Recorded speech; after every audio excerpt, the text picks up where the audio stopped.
Abramos, hermanos, la Biblia en el libro de Apocalipsis. Busquemos el capítulo número 7. Los días martes estamos estudiando el libro de Apocalipsis. Es un estudio versículo a versículo, y así es como hemos llegado al capítulo número 7, donde vamos a leer el pasaje que corresponde en el estudio de este día. El libro de Apocalipsis capítulo 7 versículo 9 nos dice: después de esto miré, y apareció una multitud tomada de todas las naciones, tribus, pueblos y lenguas. Era tan grande que nadie podía contarla. Estaban de pie delante del trono y del Cordero, vestidos de túnicas blancas y con ramas de palma en la mano. Gritaban a gran voz: la salvación viene de nuestro Dios, que está sentado en el trono, y del Cordero.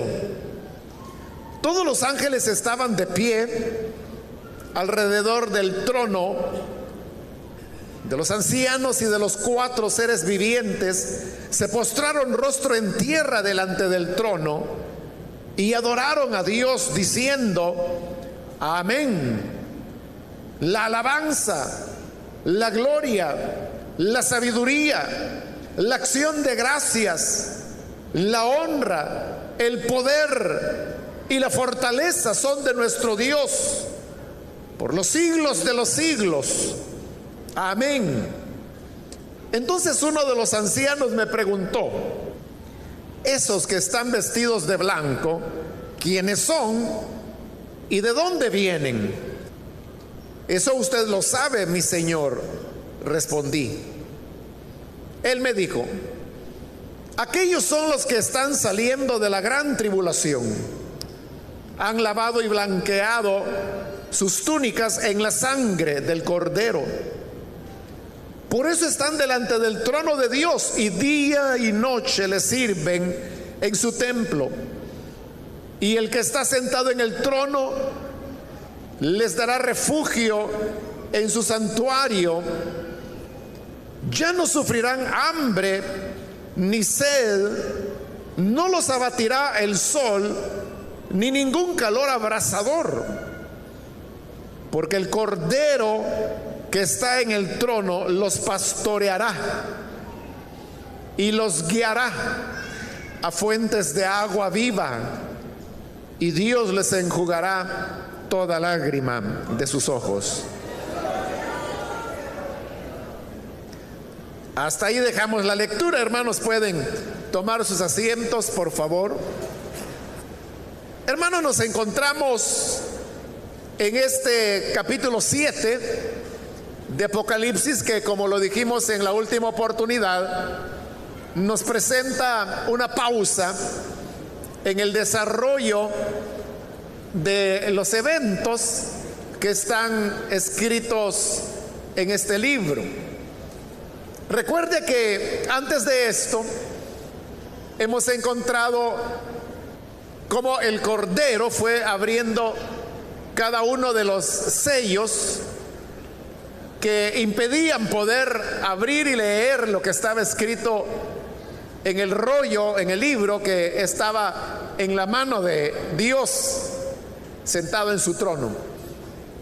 El Cordero ha abierto ya 6 de los 7 sellos, es decir que falta el séptimo.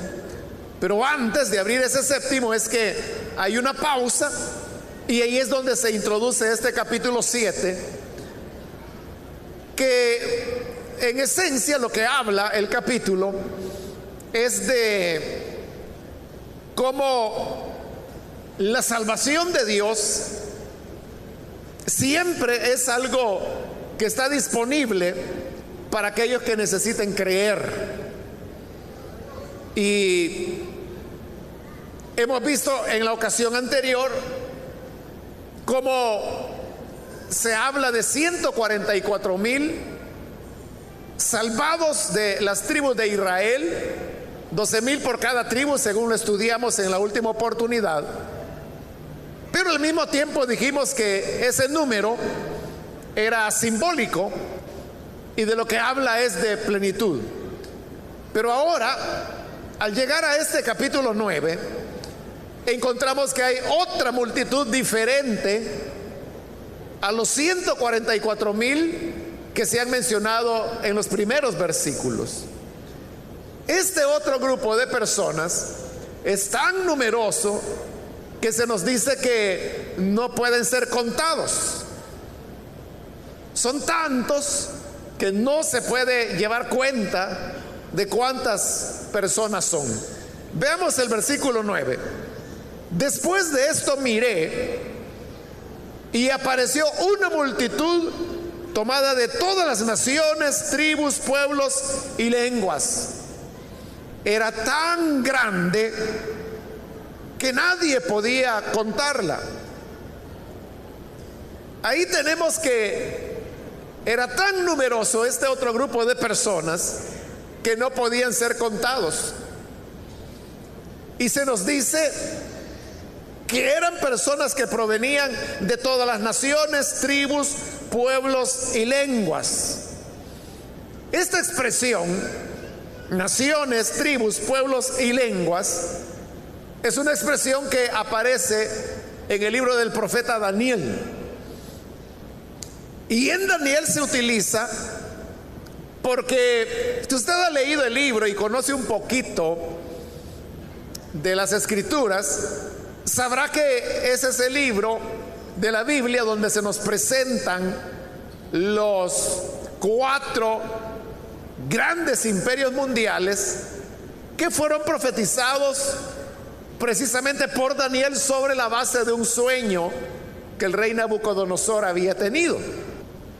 Nabucodonosor fue el emperador que estableció el primero de esos reinos mundiales que se conoce como el imperio caldeo o imperio babilónico. Luego se menciona también el imperio medo-persa, del cual Darío es su rey más sobresaliente. Y así se van hablando sucesivamente de los 4 imperios. Ahora, estos imperios eran tan extensos como nunca antes había habido antes de ellos. Por eso es que cuando Daniel interpreta el sueño de Nabucodonosor, le dice que porque Nabucodonosor soñó una imagen cuya cabeza era de oro. Entonces Daniel le dice: esa cabeza de oro eres tú, que eres rey de reyes, porque él reinaba sobre los otros reyes que él había ya conquistado. Y le dice: porque tu imperio es grande como no lo ha habido antes. Es decir, era algo que nunca había ocurrido. Y por eso es que Nabucodonosor divide su imperio, que era tan extenso, que para poderlo administrar eficientemente lo divide en 120 provincias. Eso es algo que van a heredar también los medo-persas, porque Darío también continuará con esa división en 120 provincias. Entonces, eso nos habla de la extensión que estos imperios tenían. Entonces, eran imperios tan amplios, hablando geográficamente, que allí en Daniel es donde se utiliza para referirse a todos esos pueblos esta expresión: naciones, tribus, pueblos y lenguas. Entonces, ¿de dónde nace la expresión que contiene esos 4 elementos? Naciones, tribus, pueblos y lenguas. Nace del hecho que había un imperio, un reino que era tan grande que incluía varias naciones, varias tribus, varios pueblos, varias lenguas. Pero ahora no se nos está hablando de un reino humano, sino que se nos está hablando de aquel que está sentado en el trono, que ya dijimos es el Padre, y al lado en pie está el Cordero. Entonces, ellos son los que gobiernan.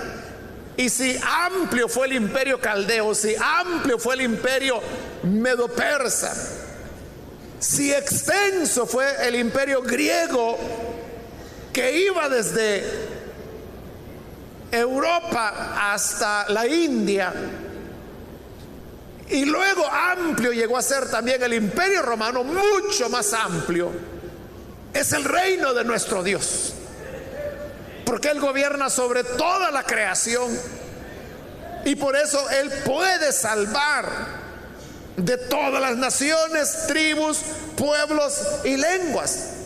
Esta mención que se hace de naciones, tribus, pueblos y lenguas se antepone a los versículos anteriores, donde se hablaba específicamente de Israel, de las 12 tribus, aunque como ya lo reflexionamos en la última oportunidad, es una lista muy particular de las 12 tribus. Como particulares son casi todas las listas que aparecen de las tribus. Pero luego continúa el versículo 9 y dice que esta multitud incontable estaban de pie delante del trono y del Cordero, vestidos de túnicas blancas y con ramas de palma en la mano. Cuando ahí dice que esta multitud estaba de pie, está respondiendo a la pregunta con la cual termina el capítulo 6. Porque en el sexto sello es cuando se desata la ira del Cordero. Y frente a esa ira es que termina el capítulo 6, en el versículo 17, con esta pregunta: ¿quién podrá mantenerse en pie? Ha llegado el gran día del castigo. ¿Quién podrá mantenerse en pie? Hoy el versículo 9 responde y dice que estaban de pie esta gran multitud de todas las naciones, tribus, pueblos y lenguas, que estaban vestidos de túnicas blancas. Las túnicas blancas eran usadas por los sacerdotes, y el blanco y la túnica al mismo tiempo de lo que habla es de pureza, de consagración, porque Dios le dijo a Moisés que las vestiduras que iban a utilizar los sacerdotes eran vestiduras de honra, y eso de honra lo que significa es que la pureza, la consagración, la santidad que ellos tenían era la que los validaba para poder ejercer el ministerio sacerdotal. Pero eso fue en el Antiguo Testamento. Ahora, en el Nuevo Testamento, en la carta de Pedro, hablando de los creyentes, de los que somos nacidos de nuevo, la Biblia dice que somos real sacerdocio. Somos los sacerdotes del Señor. Por eso es que ellos están vestidos de túnicas blancas, que habla de pureza, de consagración. Ya vamos a ver cómo es que obtuvieron esas vestiduras blancas. Pero además de la vestidura blanca, dice que tenían ramas de palma en la mano. Las ramas de palma se utilizaban en el pueblo de Israel cuando se celebraba la fiesta que nosotros conocemos como de las cabañas.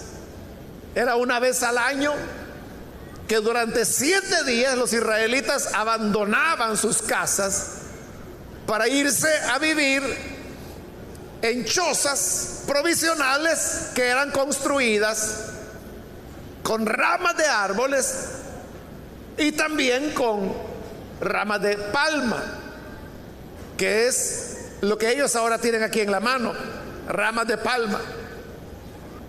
en el culmen de la celebración de la fiesta de las cabañas, los israelitas tomaban las ramas de palma con las que habían hecho sus chozas, que ahí vivían durante 7 días, y las agitaban como una manera de celebrar y agradecer a Dios que los había llevado en victoria, porque el vivir en las cabañas, aunque cabaña es mucho decir, realmente eran chozas, ¿no?, recordaba a ellos el peregrinaje de los 40 años, donde no habían podido tener casas de piedra o de madera, sino que vivían en tiendas. Recordando eso es que celebraban la fiesta de las chozas.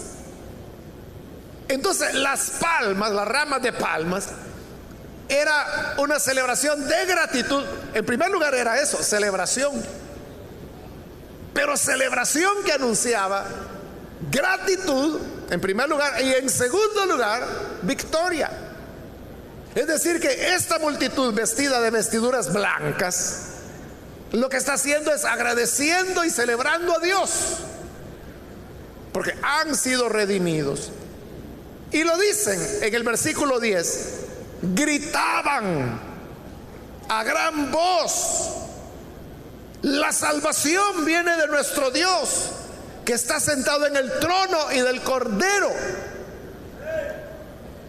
Si uno pregunta, ¿por qué gritaban? Porque ahí dice que gritaban. Gritaban diciendo: la salvación viene de nuestro Dios, que está sentado en el trono y del Cordero. ¿Por qué las personas gritan? Pongamos algunos ejemplos. ¿Por qué las personas en los estadios o escenarios deportivos, por qué gritan? O anotaron un gol,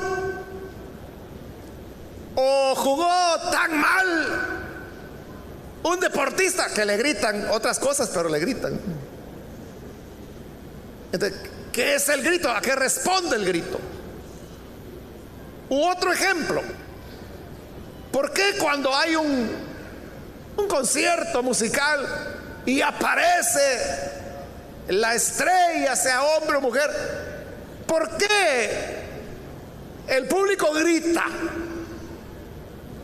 ¿O por qué cuando hay un mitin político, por qué la gente grita? En todos los casos que le he mencionado, las personas gritan porque es una expresión de sus sentimientos. Si es en un escenario deportivo, es el sentimiento de victoria, celebrar un logro deportivo. Si es un concierto, la emoción de ver a su cantante favorito o escuchar la canción que quiere oír. De la emoción de esa alegría que es su canción, le hace gritar. O en un mitin, ¿por qué lo hacen? Porque de esta manera están mostrando adhesión, apoyo, o les agradó tanto lo que el político dijo al micrófono que lo celebran gritando. Pero en todos esos casos que he mencionado, nadie ve nada malo en que la gente grite. Estoy seguro que usted nunca ha leído en un periódico, en la sección deportiva, que diga: espectadores en el estadio pierden la cordura gritando. No se les considera desquiciados ni chiflados. En un concierto musical mucho menos. Si en un concierto de música no hay grito, es que algo está mal en ese concierto, o que fue un fracaso. El grito es símbolo de buena calidad, que la gente está contenta. Si es en un mitin político, también nadie dice: locos de remate van a oír a político y le aplauden o le gritan. Nadie dice eso, sino que lo que pueden decir es que hubo mucha pasión, o que fue muy dinámico el mitin. Pero no vayan a ser los creyentes que digamos la salvación pertenece a Dios,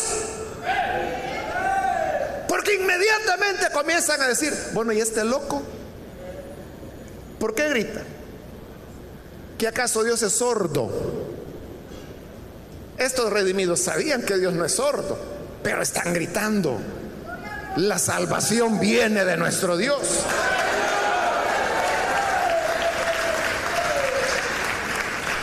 Entonces, igual, uno podría preguntar, bueno, ¿y esos que gritan en el estadio, que creen que los futbolistas son sordos, que tienen que gritarles?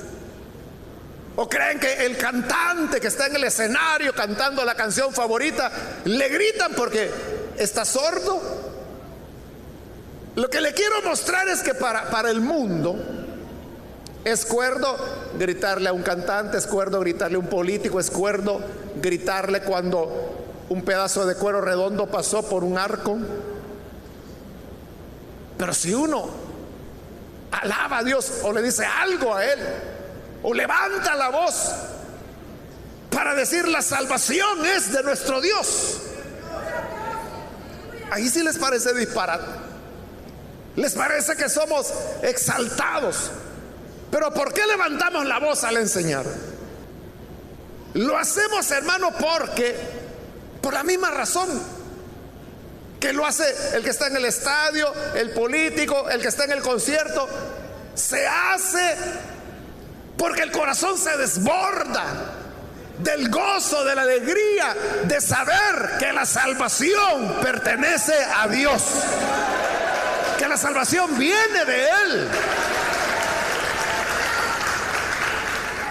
que la salvación venga de Dios es más importante que cualquier gol, que cualquier meeting, que cualquier canción, que cualquier estrella entone.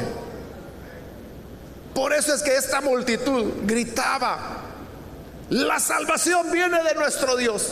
Pero vean lo que están gritando: la salvación viene de nuestro Dios. La salvación no es algo que nosotros podamos construir por nosotros mismos. La salvación no es algo que nosotros podamos obtener por nuestros méritos personales. La salvación viene de nuestro Dios. Es Él quien nos la da. Si Dios nos salva, seremos salvos. Si Él no nos salva, usted puede hacer lo que quiera, gritar, saltar, brincar, pero Romanos dice que no es del que quiere ni del que corre, sino de quien Dios tiene misericordia. Entonces, Él quiso tener misericordia de nosotros. Por esa misericordia es que somos salvados, y por eso es que ellos gritaban: la salvación viene de nuestro Dios. ¿Cuál Dios? El que está sentado en el trono del Cordero. La salvación viene de allí. La salvación no es algo que usted tenga que hacer, que yo tengo que actuar de esta manera, tengo que actuar de esta otra, tengo que evitar esto otro, tengo que fomentar acá. Y si yo logro hacer todo eso, tal vez allá en el día final Dios tenga misericordia, y aunque sea raspadito, pero me deje entrar a la salvación. No es así. La salvación viene de nuestro Dios, y Él nos la otorga por gracia. Porque si no fuera por gracia, ninguno la tuviésemos. Pero siendo por gracia, la recibimos por su amor. Versículo 11. Todos los ángeles, que anteriormente se nos ha dicho que eran millones de millones, estaban de pie alrededor del trono, de los ancianos y de los 4 seres vivientes. Se postraron rostro en tierra delante del trono y adoraron a Dios. Esta es la única ocasión en la Biblia que se nos menciona que los ángeles se postran. En otros pasajes de la Biblia lo que ocurre es lo inverso, que los hombres son los que se postran delante de los ángeles. En este mismo libro de Apocalipsis lo vamos a ver ya casi al final, que Juan se postra delante del ángel que le está dando la revelación, y el ángel le dice: mira, levántate, adora a Dios, porque tú y yo somos los que le servimos a Él, estamos iguales. Pero lo mismo ocurrió con Daniel, con Ezequiel, que cuando veían los ángeles se postraban delante de ellos. Pero aquí es lo inverso, son los ángeles postrándose delante de Dios. Y decían, versículo 12, amén. Pero ¿a qué le están diciendo amén? A lo que anteriormente ha dicho la multitud de redimidos. La salvación viene de nuestro Dios. Amén, dicen millones de ángeles. La alabanza, la gloria, la sabiduría, la acción de gracias, la honra, el poder y la fortaleza son de nuestro Dios por los siglos de los siglos. Amén, vuelven a repetirlo. Es lo que le decía, si la salvación viene de nuestro Dios, todo el mérito le corresponde a Él. Por eso dice que a Él hay que darle la alabanza. Toda alabanza es para Él. La gloria, la sabiduría, porque el plan de salvación, la redención de Dios, es producto de la sabiduría de Dios. Por lo tanto, para Él debe ser la sabiduría, la acción de gracias, la honra, el poder, porque también se necesita poder para la salvación, como lo dice la Escritura, que el mismo poder que resucitó a Jesucristo de entre los muertos es el poder que ahora obra en nosotros por medio del Espíritu Santo. Entonces vea, un nuevo nacimiento no es cosa fácil, hermano. Que una persona nazca de nuevo, ahí se necesita todo el poder que Dios usó para resucitar a su Hijo de entre los muertos. Porque es lo que dice Efesios, que estamos muertos en delitos y pecados. Por eso es que no se puede lograr el cambio de una persona que no ha nacido de nuevo. Usted no le puede pedir a una persona que no ha nacido de nuevo que dé frutos de creyente si no es un creyente. Jesús dijo: el árbol por sus frutos se conoce. Pero no puede haber frutos si es un árbol silvestre que no da frutos. Ahí tiene que haber un milagro de resurrección, de recreación, o sea, nuevo nacimiento, como decimos nosotros.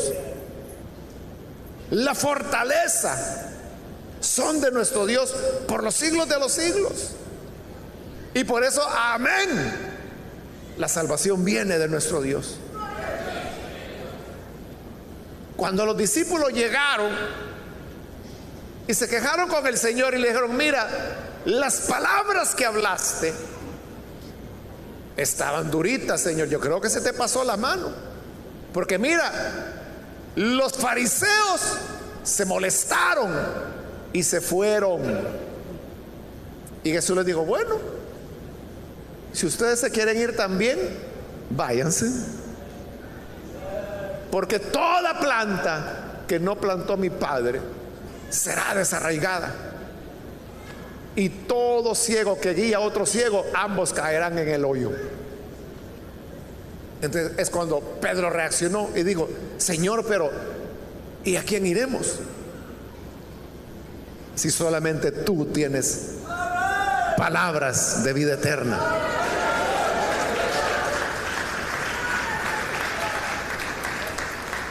La salvación viene de Dios.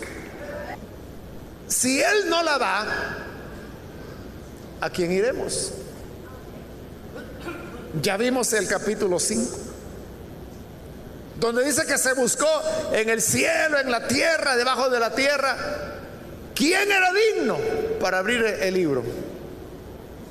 Y dice, no fue hallado nadie digno. Y por eso Juan de Patmos dice, lloré, comenzó a llorar, de darse cuenta que nadie era digno. Hasta que el anciano le dijo, mira, no llores, ya no llores, porque si hay uno que es digno, y es el cordero que fue inmolado. Él es digno de abrir, de tomar el libro y de romper sus sellos.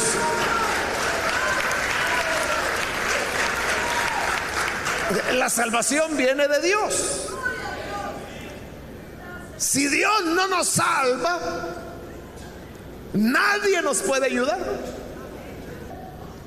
Allá en el libro de los Reyes hay una historia que ya avanzado el periodo de los reyes, Israel en su desobediencia sitian la ciudad en Samaria, la rodean. En la época de Eliseo. Y como la ciudad está sitiada, no hay comida, no se puede comer. Entonces, al no poderse comer, la gente tenía hambre. Y entonces un día una mujer que estaba hambrienta viene y le dice al rey, rey, sálvame. Y el rey le responde, si Dios no te salva, ¿quién te va a poder salvar? Una gran verdad. Si Dios no nos da su salvación, ¿quién nos podrá salvar? Fuera de Él no hay esperanza. Él es nuestra única esperanza de perdón, de salvación, de nuevo nacimiento, de redención, de santificación.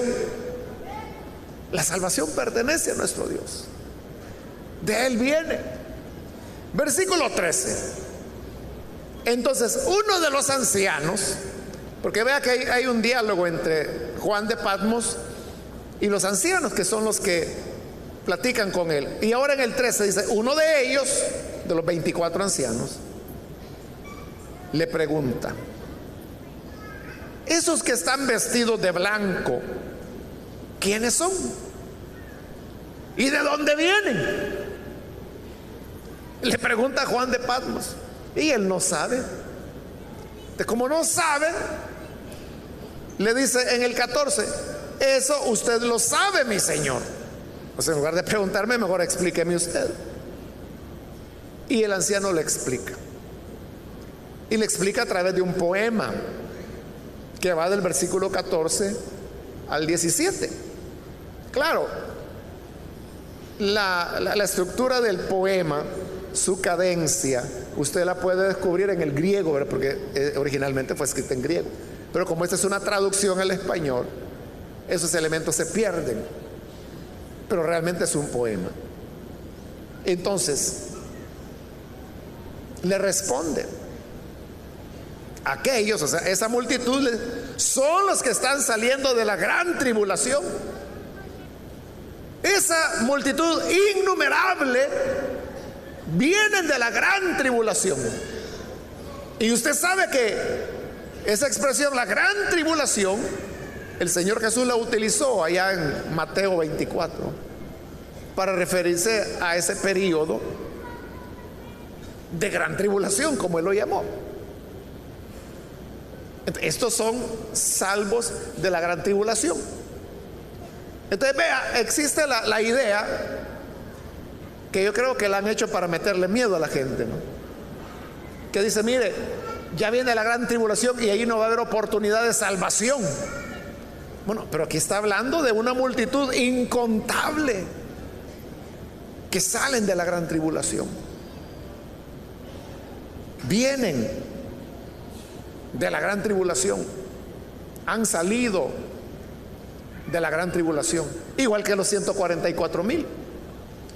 Entonces, la gran tribulación Es verdad, es un periodo de juicio, por eso se llama gran tribulación. Jesús dijo: tribulación cual no la ha habido nunca, ni la volverá a ver. Pero de ese periodo de juicio, Dios todavía muestra su misericordia. Y hay salvos de Israel, por eso los 144,000 simbólicos que hablan de plenitud. Y estos son, como ya lo explicamos, de toda nación, de todo pueblo, de toda lengua. Son gentiles, innumerables, que están con vestiduras blancas, con palmas en sus manos. Es decir, que han sido salvados. Como la salvación viene de Dios, Dios la da generosamente en todo tiempo. Entonces, ¿habrá personas que se salvarán durante la gran tribulación? Sí, y muchísimas. ¿Cuántas? Innumerables, dice ahí. Tantos que no se podía contar. Ahora hay personas que dicen: bueno, entonces, si es así, yo me quedo para la segunda tanda. No me voy en esta. Y ya cuando vea que aparece la bestia y aparece y viene la gran tribulación, en la segunda me voy yo. Pero ahí nos olvidamos el pasaje de Romanos 9 que cité hace un momento, donde la escritura dice que no depende del que quiere ni del que corre, sino de Dios, de quien tiene misericordia. Entonces, yo no puedo decidir. Yo no puedo decir: me voy a dedicar 4 años a andar en pecado y luego me voy a entregar al Señor. Yo no puedo decidir eso. ¿Por qué? Porque estamos viendo que ahí dice: la salvación viene de nuestro Dios. No es cuando yo digo, cuando usted dice, no es del que quiere, no es del que corre, es cuando Dios la quiere dar. Y si Dios le está llamando hoy para que venga salvación, es que hoy Él le quiere dar su salvación. Pero si usted dice: no, yo me quedo para la segunda vuelta, la segunda tanda, ahí voy yo. ¿Y usted quién le asegura que Dios le va a llamar? No le vaya a pasar la de Esaú. ¿Se recuerda de Esaú? Que venía con mucha hambre, y Jacob, que era muy casero, estaba cocinando un caldo rojo. Y viene Esaú, que venía hambriento, y con el olor del caldo le dice a Jacob: dame el caldo, quiero comer. Y Jacob le dice: sí, yo te lo doy, pero te lo doy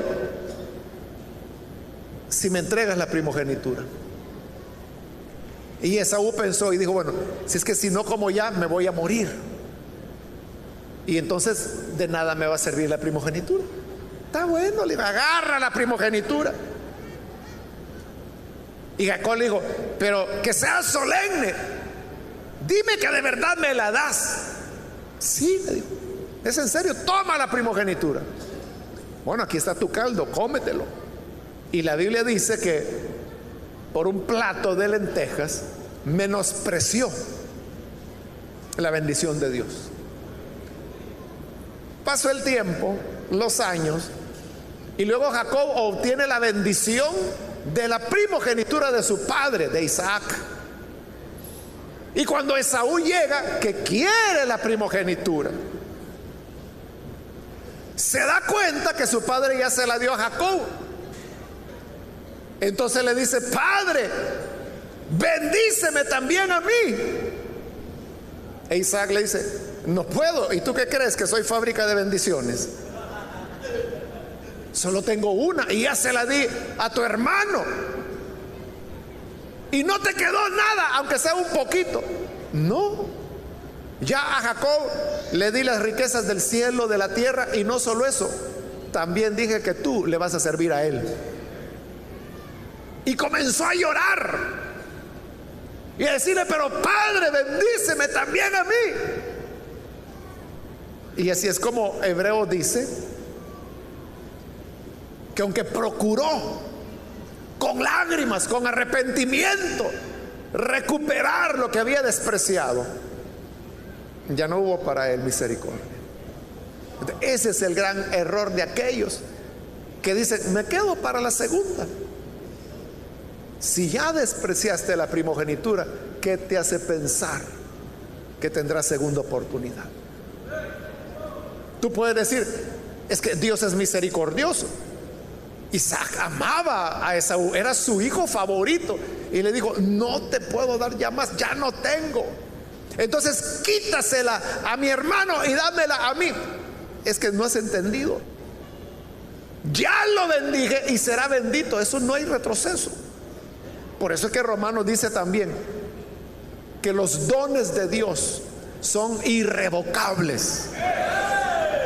Aquel a quien Dios bendijo, aquel a quien Dios salvó, eso es irrevocable. Nadie lo puede anular, nadie puede extinguirlo. Es irrevocable.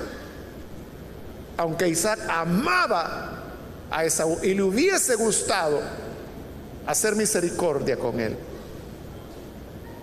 y le dijo: no se puede. Entonces no esperes la segunda, que a lo mejor no la haya para ti. Si oyes hoy su voz, no endurezcas tu corazón y ven para creer en él. Y continúa el versículo 14: han lavado y blanqueado sus túnicas en la sangre del cordero. Algunos se han preguntado cómo las personas van a ser salvas durante la gran tribulación. Ahí lo dice: lavando sus túnicas en la sangre del cordero. Es decir, igual que como nosotros somos salvos. ¿Cómo nos salvamos nosotros? Cuando creemos, cuando recibimos a Jesús. La sangre del Hijo de Dios nos es aplicada, y esa sangre nos limpia de todo pecado, de toda maldad, y nuestras vestiduras son blanqueadas, lavadas, emblanquecidas.